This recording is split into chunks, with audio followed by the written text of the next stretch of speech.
Hi, it's Ellen McCauley at Pray It Off in Syracuse, New York. So how can you not feel tired? Doesn't that sound great? Your guide to never feeling tired again. Well, have breakfast even if you don't want to. I hear somebody say, I really don't like breakfast. I really don't want breakfast. And then they're eating a donut or breakfast pizza at work. You know, if you take the time to have a healthy breakfast, you can walk away from the donuts a little easier. Also, did you ever have Chinese food or a heavy spaghetti dinner or lasagna or Thanksgiving and want to take a nap? Your body's telling you that you had too much food. So you eat breakfast. Like today, I had scrambled egg beaters and then I had bruschetta, which you can buy at Wegmans. It's 30 calories for 2 tablespoons, hefty tablespoons, and it's tomato and onions. It's like a salsa, but it's so delicious.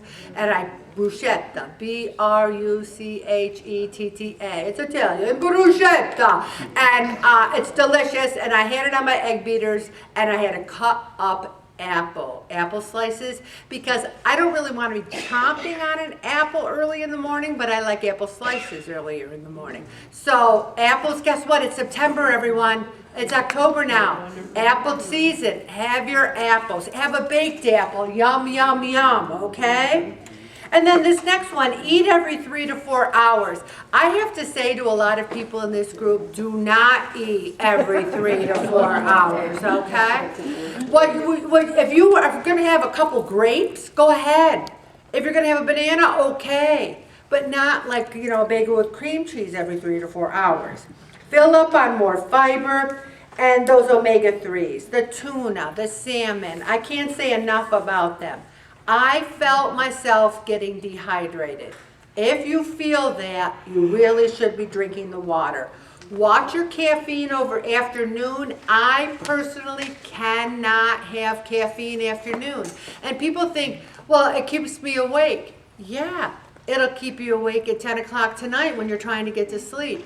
Now, I do know people who can fall asleep right after having like a pot of coffee. You might be that kind of person. I'm not. Also, your spirit.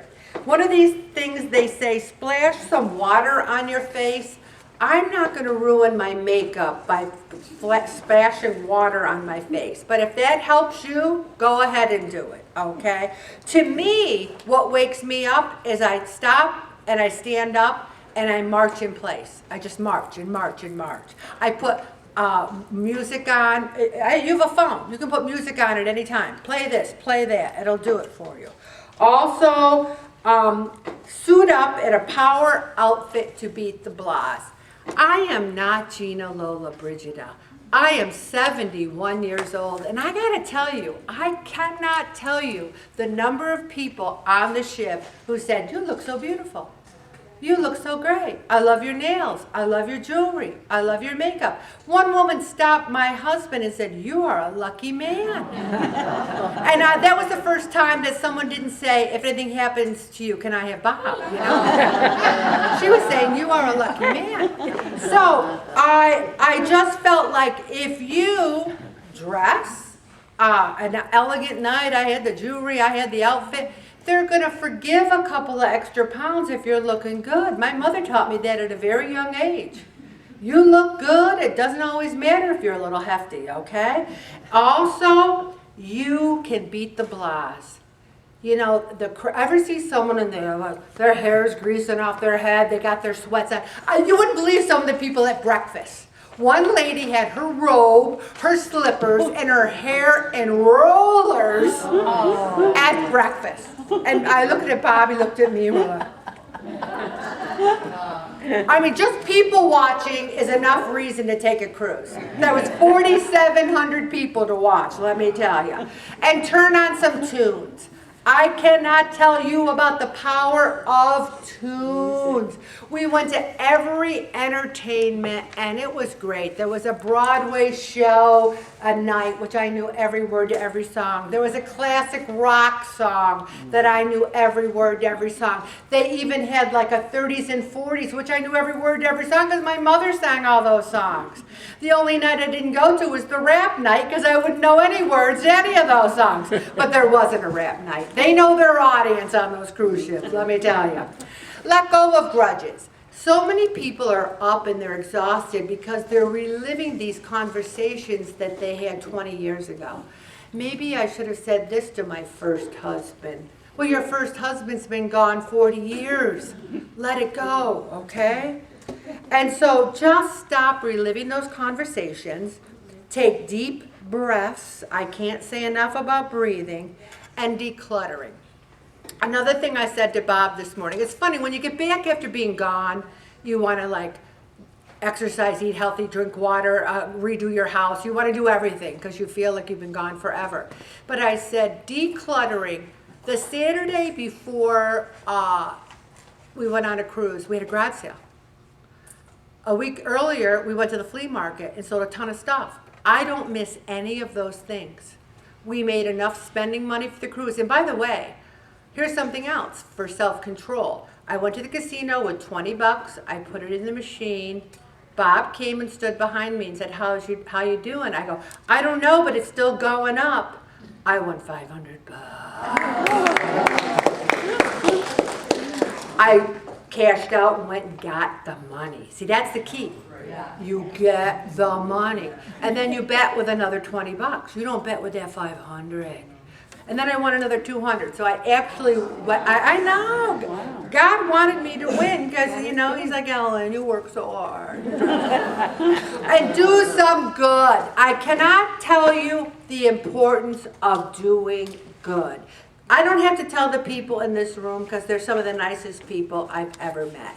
Get restorative rest. Tomorrow I am not leaving the house, and you know what I say? I can't wait. I can't wait. Don't come to my house because I'm going to have my nightgown with like a coat on over it, you know, or try to find my robe, which I packed away. I'm going to do emails. I'm going to do mail. We're going to do laundry. We're going to do everything.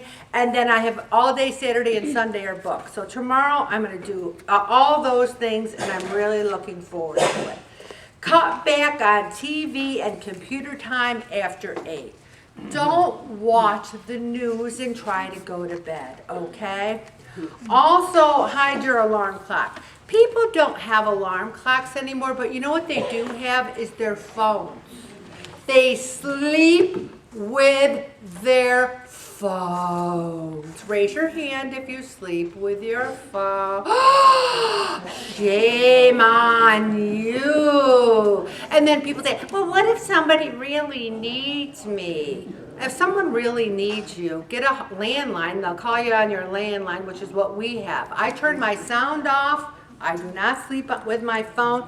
And then people check they're talking. This must be a trigger one. People are talking about their phones because people are addicted to their phones. Okay, well, we should do the whole one on the phones. Obesity and cell phone use. Okay, that's a topic. Give your pet his own sleeping spot. My son is 6'4", and he's a big guy. He weighs over 200 pounds. He's got a beautiful, tall, very attractive girlfriend, and he's got a 250-pound dog. And they all sleep together. I don't want any pet in bed with me. I got Bob. He's all the pet I need. Also, lower the thermostat. I love to be cool with the blanket right here. I want my face cool, my blanket's up to here. I do not want to be hot. Get your exercise. You will sleep good if you move during the day. And follow the 15-minute rule. I give myself 15 minutes to fall asleep, and usually what I'll do is I'll say the rosary. I've already said it for the day, but I just kind of say the Hail Marys, and I fall right to sleep. And then during the day, if you're really worried about something, call someone, discuss it, write it down. Don't go to bed thinking about it. I'm going to stop right there, Jesus. I was going to say, Bob. I almost called you Jesus.